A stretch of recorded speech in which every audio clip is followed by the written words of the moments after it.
Shalom jemaat yang terkasih dalam Tuhan Yesus Kristus. Mari kita mengikuti Sapa Sabda yang diambil dari pedoman saat teduh 4B GKI Residen Sudirman, Sabtu 1 Agustus 2020, dengan tema Tidak Kompromi. Mari kita berdoa. Tuhan, biarlah kekuatan dari-Mu ada pada kami, supaya kami dimampukan untuk dapat merenungkan setiap firman-Mu. Di dalam nama Tuhan Yesus Kristus, kami berdoa. Amin. Bacaan hari ini diambil dari 1 Tesalonika pasal 2 ayat 1-8. Kamu sendiri pun memang tahu, saudara-saudara, bahwa kedatangan kami di antaramu tidaklah sia-sia. Tetapi sungguh pun kami sebelumnya, seperti kamu tahu, telah dianiaya dan dihina di Filipi. Namun dengan pertolongan Allah kita, kami beroleh keberanian untuk memberitakan Injil Allah kepada kamu dalam perjuangan yang berat. Sebab nasihat kami tidak lahir dari kesesatan atau dari maksud yang tidak murni dan juga tidak disertai tipu daya. Sebaliknya, karena Allah telah menganggap kami layak untuk mempercayakan Injil kepada kami, karena itulah kami berbicara bukan untuk menyukakan manusia, melainkan untuk menyukakan Allah yang menguji hati kita. Karena kami tidak pernah bermulut manis, hal itu kamu ketahui, dan tidak pernah mempunyai maksud loba yang tersembunyi. Allah adalah saksi. Juga tidak pernah kami mencari pujian dari manusia, baik dari kamu maupun dari orang-orang lain, sekalipun kami dapat berbuat demikian sebagai rasul-rasul Kristus. Tetapi kami berlaku ramah di antara kamu, sama seperti seorang ibu mengasuh dan merawati anaknya.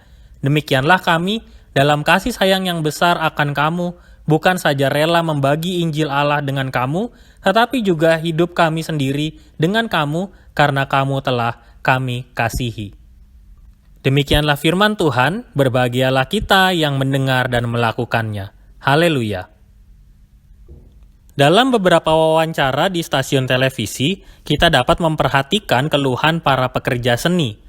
Keluhan yang mereka sampaikan biasanya berkaitan dengan karya ideal yang mereka rindukan, sering berlawanan dengan apa yang diinginkan oleh masyarakat. Hal itu menjadi dilema, karena setiap karya yang mereka hasilkan juga menjadi sumber penghasilan, sehingga tidak jarang dari mereka mengalah pada permintaan masyarakat. Tesalonika adalah sebuah kota yang berada di bawah pemerintahan Romawi dan terkenal sebagai kota pelabuhan dan tempat perdagangan. Penduduk Tesalonika adalah orang-orang Yunani dan orang-orang Yahudi. Berdasarkan catatan perjalanan pelayanan Paulus dalam surat-suratnya, jemaat Tesalonika menghadapi tantangan dari masyarakat sekitar, yaitu mereka yang mempercayai dewa-dewa sebagai pegangan hidup dan juga orang-orang Yahudi yang memegang erat tradisi mereka masing-masing. Dalam suratnya kepada jemaat di Tesalonika, Paulus menekankan pentingnya mengaplikasikan kasih dalam kehidupan setiap hari sebagai bentuk nyata merawat iman. Kondisi ini diperkuat dengan kenyataan bahwa jemaat di Tesalonika sulit bertumbuh karena himpitan eksternal, yaitu ajaran-ajaran agama lain yang menghimpit pertumbuhan orang-orang Kristen. Ayat 1-6 menunjukkan kepada kita bahwa Paulus sedang memberikan contoh konkret tentang apa yang menjadi fokusnya dalam pelayanan, yaitu melakukan segala sesuatunya untuk kemuliaan Kristus. Paulus bahkan menekankan tentang resiko dari apa yang dilakukannya dalam pelayanan, sebab tidak semua orang bisa menyukai apa yang sedang ia kerjakan. Hal itu relevan dengan apa yang sedang dihadapi oleh jemaat Tesalonika pada masa itu.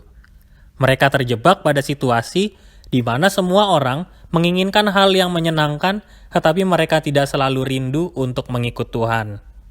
Sejak awal Paulus menguatkan jemaat di Tesalonika bahwa Allah yang memilih mereka. Dengan kata lain, Allah turut bekerja di dalam kehidupan mereka melalui karya pelayanan Paulus, Silvanus, serta Timotius yang senantiasa merawat jemaat di Tesalonika dengan kasih. Paulus ingin memberikan kekuatan kepada mereka agar mereka tabah dan siap menghadapi berbagai tantangan yang datang. Kekuatan yang diberikan oleh Paulus datang dari pengalaman pribadinya ketika ia berhadapan dengan berbagai kesulitan di dalam pelayanannya, termasuk juga ketika membangun jemaat di Tesalonika. Paulus memperkuat pesan kepada jemaat di Tesalonika agar semakin mampu untuk saling merawat iman di antara sesama mereka. Paulus menganalogikan perawatan iman itu seperti seorang ibu yang mengasuh dan merawati anaknya. Paulus mau menunjukkan satu sikap yang jelas kepada jemaat di Tesalonika, yaitu melakukan segala sesuatu dengan sungguh-sungguh agar karya kemuliaan Tuhan semakin nampak bagi jemaat di Tesalonika dan juga bagi sekitarnya. Paulus juga menekankan bahwa yang mereka lakukan adalah untuk Tuhan dan bukan untuk menyenangkan manusia. Melalui jemaat di Tesalonika, kita belajar bahwa ketika kita melakukan segala sesuatu untuk Tuhan, maka hasilnya belum tentu membawa kesenangan untuk manusia. Namun, kesaksian pelayanan Paulus yang berat justru menjadi kekuatan bagi kita. Jika kita selalu menaruh perhatian pada Kristus, maka Ia memberikan kepada kita kekuatan lewat kasih-Nya yang besar agar kita mampu menghadapi setiap persoalan kehidupan kita. Mari kita merenungkannya. Ada banyak peristiwa yang memperhadapkan kita pada dua pilihan, yaitu menyenangkan hati Tuhan atau menyenangkan hati manusia. Di satu sisi, kita ingin menyenangkan keduanya.